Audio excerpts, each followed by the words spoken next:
Hey guys, Rapidru here, back with another Starcraft Broodwar Remastered cast, and today we have a game between our red Protoss, who is Dewalt.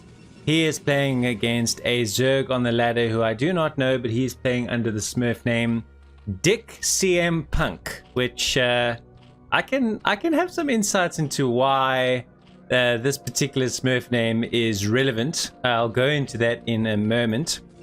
We're on Polyboy today. This is a ladder game from 2023. Dewalt, a very well-known, accomplished foreign Brood War player. He's from Russia. He's been living in Korea for the last 3 months, trying to qualify for ASL, spending a considerable amount of time playing on their ladder, and doing his utmost to really fly the foreign flag of Brood War, and has done a very commendable job in doing so, I must admit.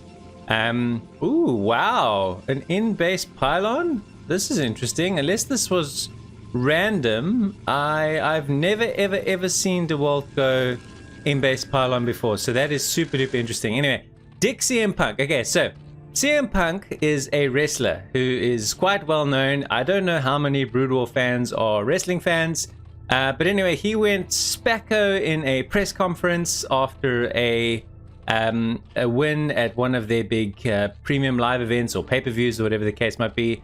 He had a huge fight with some of the executives within the business in the locker room, and now it is very dubious as to whether or not he's actually going to go back. A lot of the AEW fans went from absolutely adoring this man to absolutely hating him, and I presume this Zerg is one of those who believes that CM Punk is a dick, and I think that's pretty funny because I'm inclined to agree with him.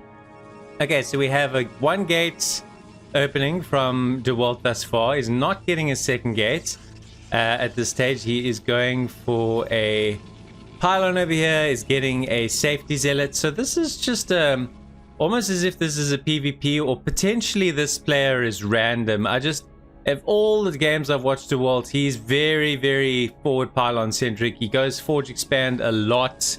He does the Corsair DT and the timing attack builds from a forge expand incredibly well. So here he's going to discover, oh hi, you're a drone. So I'm up against a Zerg. I don't see any gas. I just see another zealot on the way. So he's just basically done 1 gate open. I don't know if he's going to forge ahead with the zealot or just hold the ramp. Probably just going to hold the ramp. His opponent has got away with an overpull into hatchery. He's now taking his gas. I'm pretty sure based on the opening he's scouted now, he will probably look to take a 3rd hatch, either here in his natural or potentially away from here to another location, perhaps here or a little bit further up the map. We'll have to keep an eye on that. Dewalt, feeling a little bit of comfort that he's not in too much danger, does throw down the Nexus and throws down a pylon here. Presumably he's going to try and wall this off, but not worrying too much about any lings. Let's see if there are any lings incoming. Just a couple here, chasing the scouting probe. So no real big deal at the moment. Pretty passive play, I must be honest, from the Zerg. In fact, he's the one building the sunken, probably because the Overlord or something has spotted the incoming zealots, 3 of which are coming forward here. This is going to be a forge. So I think Dewalt's actually going to be able to transition into what is a more natural style of play for him. I think he likes to press off of 2 bases and then expand behind that. This sunken's going to be up in time. But now these lings are going to have to block the ramp, and the drones do so as well. I don't think these zealots are going to get much damage. They might get a drone for their trouble. Okay, so the 1 zealot does go down. The other zealot does slip past, but he's really badly hurt already. I think these 2 lings on their own will probably tidy him up without too much of a hassle. The valuable thing for Dewalt, though, is definitely the scouting. Sees the timing on the lair, sees the Hydra Den, knows that he's likely to receive some Hydra pressure from his Zerg opponent, who is, though, for all intents and purposes, still just on the 2 hatches for now. So it's not going to be 3 hatch Hydra. It could be a small sort of 2 hatch Hydra push with the transition into a more macrocentric style. We'll have to keep an eye on that. So the cannon does come in here. So this will be pretty difficult to break.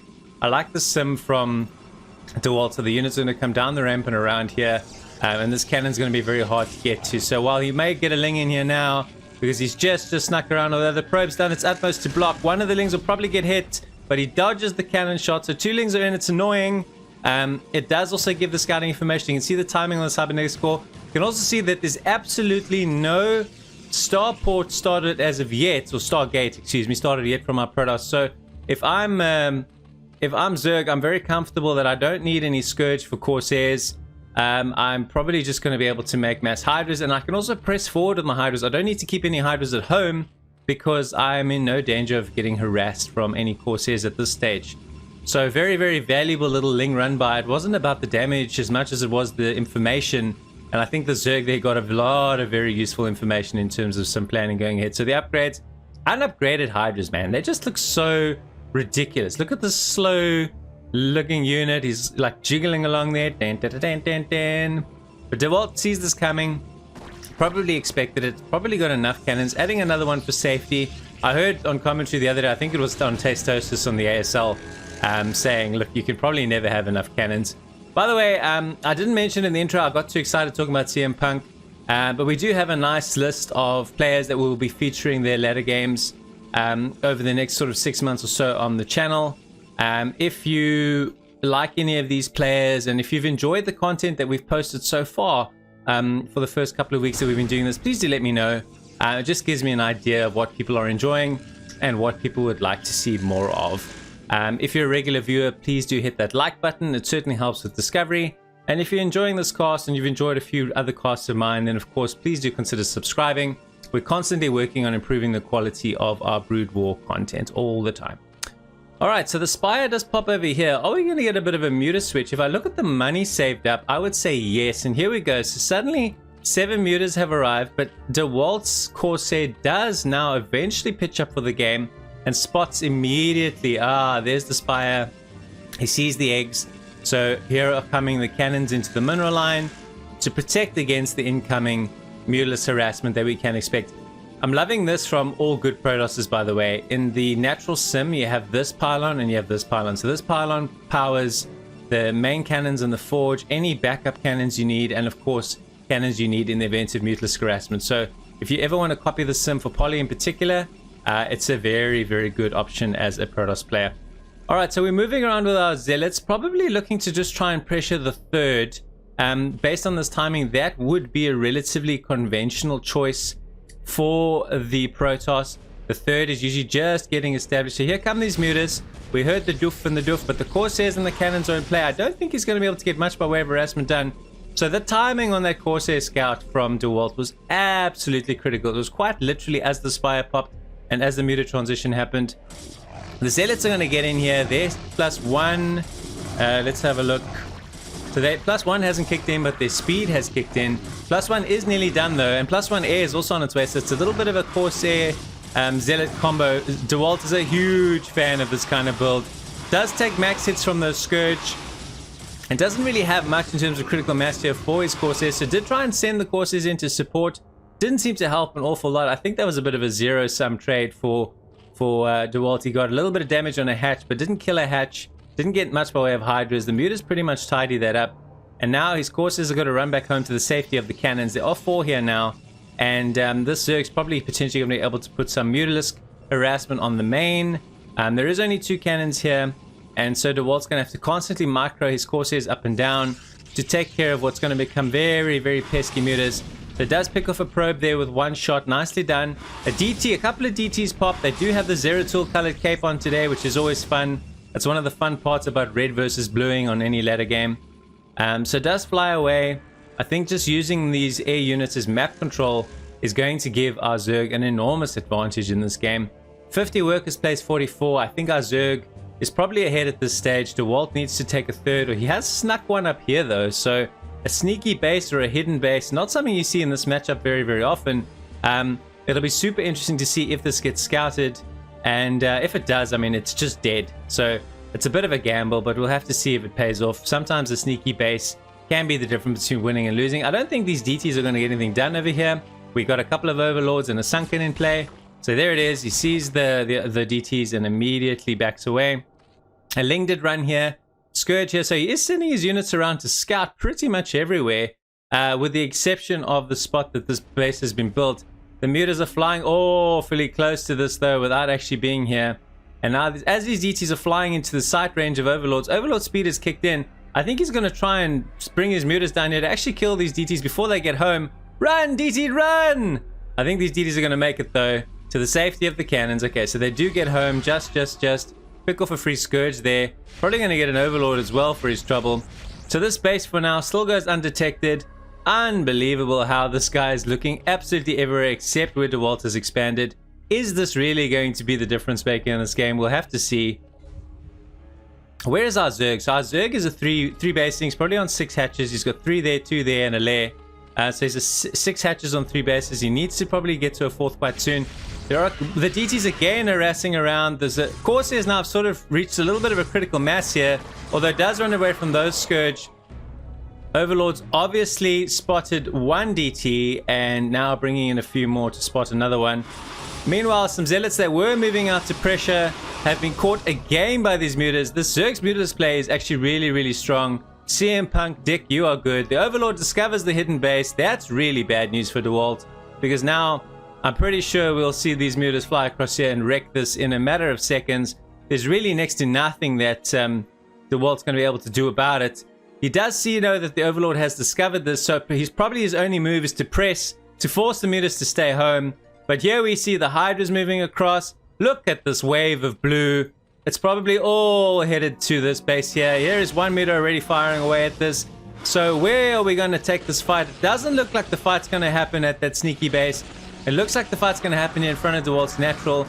A couple of Corsairs get picked off on their way. I'm pretty sure all these Hydras are headed up north. We'll have to keep an eye on the mini-map. Dewalt's going to have to follow. He doesn't have any other choices. He's quite committed here, though. Hasn't saturated the space, but it's going to prove to be a huge waste of money. When your sneaky base gets discovered, it hurts, man. The term that we use is feels bad. It sure does. 1 muta is there only. I don't really know what's stopping the Zerg sending his mutas to finish this base off. And then he's keeping his Hydras in play to probably fight against Dewalt's army. 123 plays 121. I still maintain what I've said before. I think our Zerg is in a very strong position, adding yet another hatchery here. So that's basically going up to 8 hatches, which is just far too many. This base is going to go down. Dewalt knows he can't save it.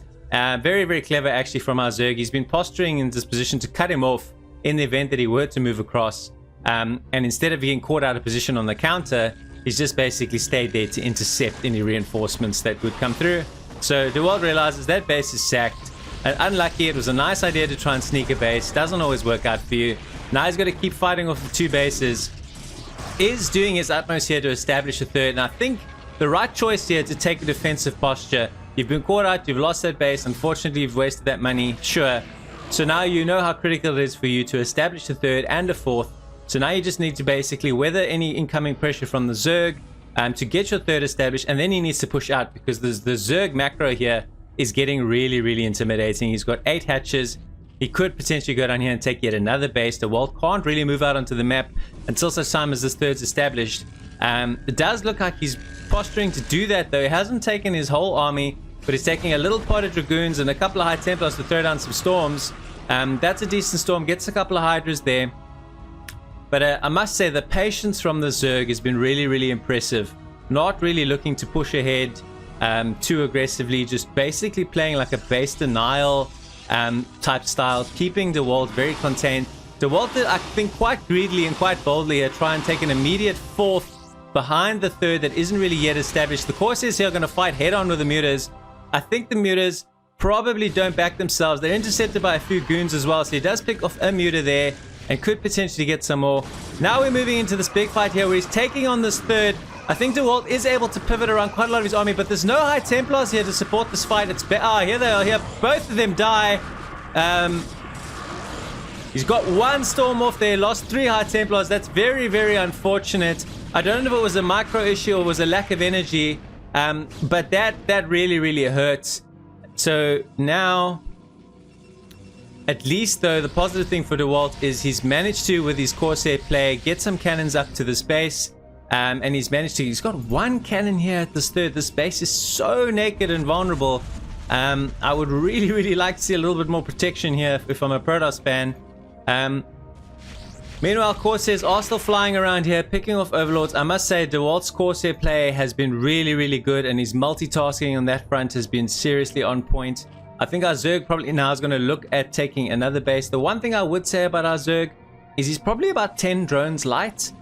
He could certainly do with having a few more drones to power up what is going to become 10 hatch power in the next few seconds if he sets up a base here or takes this natural, which I suppose would be a progression for him. So Dewalt feeling a little bit of confidence with his 4 bases established and decently saturated. He's going to move out into the map here. His Goon, Zealot, and High Templar play is notoriously strong. The Scourge are coming in here, trying to pick off the observers, but Dewalt, being a very experienced, strong Protoss, does have a minimum of 3 to 4 observers with every big engagement. You can see here there's still 2 that are with this army. Does a bit of a pick, but decides not to go for it. I think there's a lot of Zerg quite strongly entrenched there. So he's going to pick another angle or go with another opportunity. Meanwhile, Zerg, sensing that Dewalt's army is probably not really in position to defend this base, I thought was going to press there. Seems to have changed his mind and then changed his mind again. So here come the Overlords. I think the Overlords are just confirming. Yep, okay, there's cannons up there. Alright, so now a new angle from Dewalt. I have to keep track of both armies. The army's now moving down from the north for the Zerg to maybe flank, but it's not a lot of Hydras. That is a nice storm. There's not a lot of Hydras that are going to come in from the side, so we will see the flank here from this angle. That's why I'm going to zoom out. So now suddenly Dewalt's army is sandwiched, and there's enough Hydras here. He could be in trouble, but the storms push these Hydras away beautifully, and so he's probably going to be able to move out of this position. Doesn't need to engage with his lurkers, but does, even though his army starts to scatter a bit, feels some confidence in taking on what is a relatively small part of Hydras. So this base is still nicely established, and Dewalt is feeling comfortable moving his army around, pressing the Zerg bases. But he hasn't killed a base as of yet, and I think that is going to become quite critical that he does sooner rather than later. Here's some Lings now, so the composition changing a little bit more to become a bit more Ling-centric, bit less Hydras, obviously with a lot of Goons around. That's always a good move for the Zerg. Here we can see just floods and floods of Lings coming in to take on the Dragoons. Targeting down that High Templar without getting another Storm off will be painful, and he does. We're going to resume our normal view here for this fight. So at least a couple of observers with every fight, as I mentioned before, struggling to get some penetration and break this lurker line. There's nothing else really happening on this map, except there seems to be, again, a flank that the Zerg keeps setting up for. You can see every time he does tend to try and surround the Protoss army from at least 3 angles. It's a very, very effective way to take fights. The numbers here from Dewalt are starting to thin out a little bit. 155 plays 150. This game is very, very tight. Very, very marginal. These two are incredibly well-matched players. So some of the Zealots are deciding they're going to be aggro and chase the Hydras down. Dewalt consolidating his forces, I think probably again is going to look to move on this position. There's only 2 hatches here, but it's a huge concentration of Dewalt's army, and then it's also the gateway into where all of his tech is. So it makes sense, I guess, to press this position. Ideally, though, maybe a drop or something could have put some pressure down here and reduced the drone count. I think maybe Dewalt's missing a little bit of a trick there. But again, pushing on this position with pretty much all of his army. A decent storm there, a decent number of observers in play here, minimum of 3. Lurkers coming in under the Dark Swarm, so we're up to full high-tech Defiler. The Storms do not give a single crap about your Dark Swarm.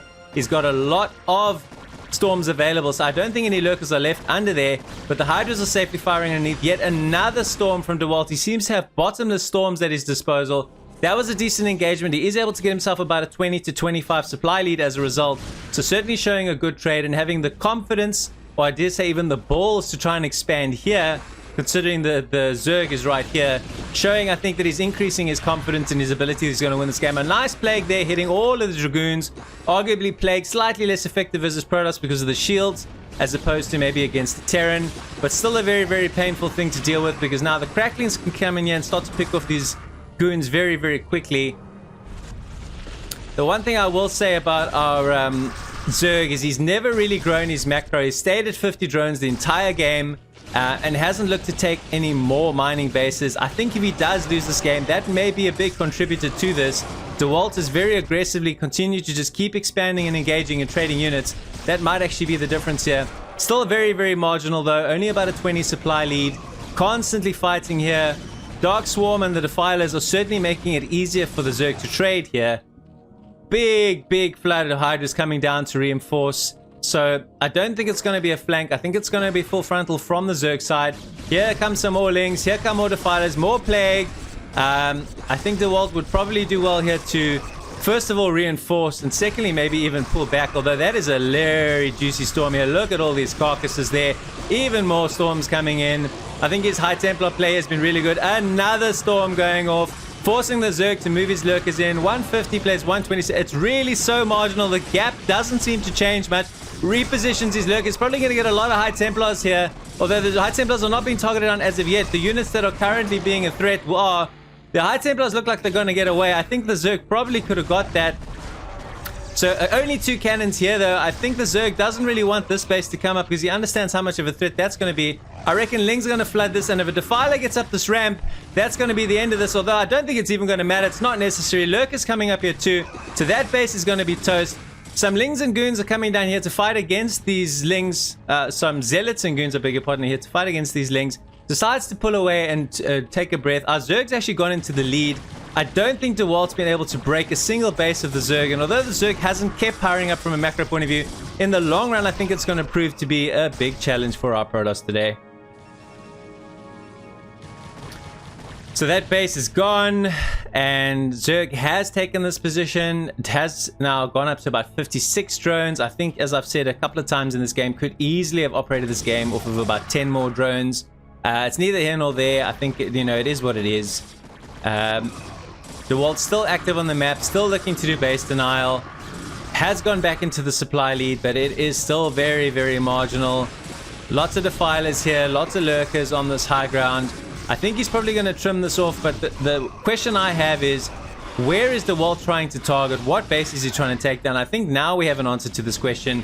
He's going to look to try and take this natural and this main. I think they were saying a little bit earlier, this was potentially the place where he needed to be pressuring, because he would have been dragging all of Zerg's forces north instead of basically going head on to where all of Zerg's forces were, and he was reinforcing down to the south in this area for the most part. So here he is now finally taking on this position. He could try and break this natural. There's only one hatch here, so it's not as valuable, but when he gets up here, he knocks down 2 hatches. There is a Nidus reinforcing, though, that does pose a challenge. Lots of storms on the ramps, breaking any reinforcing units' chances from the bottom side. There's a Dark Swarm here, but nothing underneath it here. As soon as the Lings come into it, though, these Dragoons are in a bit of trouble. Nice storm, though, on the Lings that were coming in and approaching. The Dark Storm does wear off, but guess what? There's more. There seems to be bottomless Defilers throwing Plague, throwing everything here. I think if the Zerg holds this position, he's probably going to be alright in terms of this game. Dewalt's way to break through, though, is to get up here and to break this position as well, because a lot of the newest sources of Zerg's income are here. So this does become very critical, and you can kind of see the red kitchen sinks being thrown here. Every single piece of reinforcing Protoss is coming through, and Dewalt decides to come, well, I lost this position, so I kind of had to surrender it to the Zerg. So what I'm going to do in the meantime is I'm going to take this position, and maybe even potentially he'll grab this one.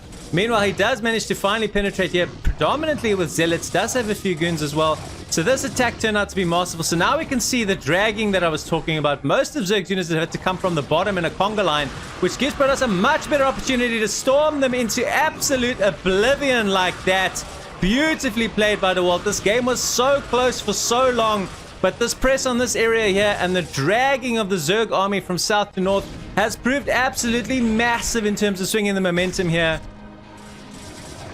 So a couple of Scourge do take out at least one observer, but all of these hatches are going to go down, and I think that's just unfortunately going to make this a bridge too far for our Zerg. Our Zerg's not going to have enough mining bases. He's nearly mined out here.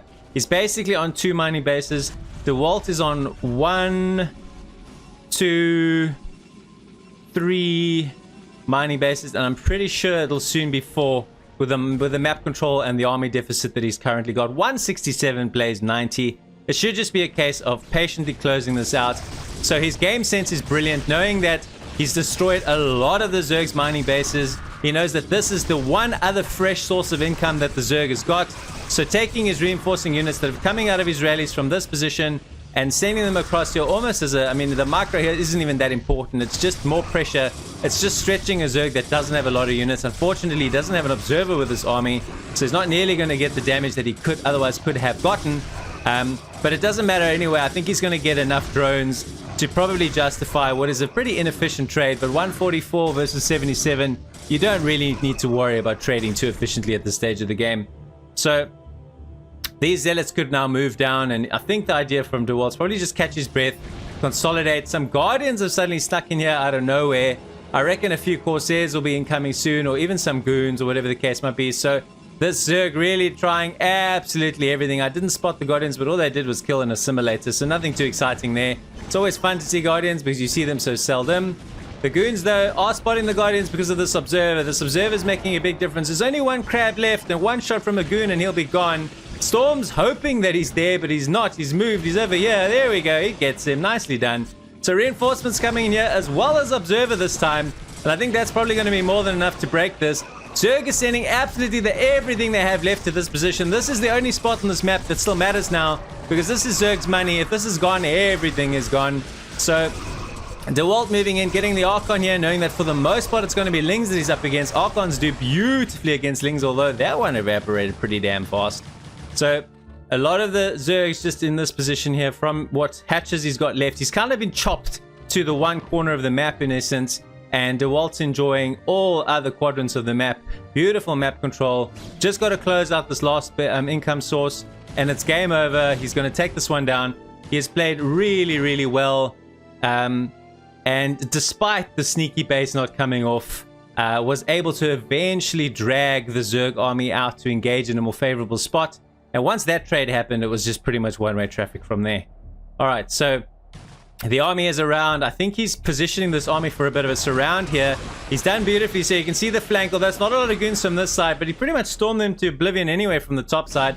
Now this army's in full retreat. I don't think it's going to matter much, and I don't think that Dewalt's going to give this Zerg a single reprieve now. He's going to chase him down to take on this mining base. I think I missed this in my count of mining bases. So it's that one, and that one. So could very easily take this base down from the frontal attack. He is going to try and flank with a few Lings, but it's really not nearly enough. Does throw up the Dark Swarm, does pick off a few units, throws in a few Storms, does invite the Zerg to come to him, and gets a few free units there. Just baited it quite nicely, quite patiently. Here comes the red, though. So a lot of the units are still coming through here. There's a couple of goons here, just in case there's weird stuff that happens again. There's one Zealot there, just checking that he doesn't expand there again. But for the most part, his army is here, just waiting to take on the Zerg. No flank at this stage, just patiently posturing, I think waiting till he has the right unit comp. Another storm, probably just trying to storm his way in. A big flood of Hydras here. I think Zerg's idea is just to buy as much time as possible to re-macro and get powered up. And Dewalt's whole goal here has just got to basically be base denial. There's no other way about it. He's just got to deny any new bases. And if he's feeling bold enough, potentially just take down the bases that the Zerg still has. So this is going to cut off any retreats or any units that are coming to reinforce this position. So the Observer is in play here. Here comes the Archon. One Observer does go down. Another Observer goes down. He's targeting the third Observer, but unfortunately the Hydra that was doing so is no longer there. He's getting most of his units up onto the ramp here. I think Zerg knows that if he loses this base, he's pretty much lost everything. That Overlord goes down, so the ability to see the Observer also goes with it. Where the hell did that Observer go though? Did he lose all his obs again? No way, man. That is so tilting. So here comes a huge flood of Hydras to try and face this. So there is the obs there. He did kind of move away. So position his High Templars on the ramp to flood any incoming Hydras, and then knocks over this hatch. It's too many dead mining bases, too little econ left.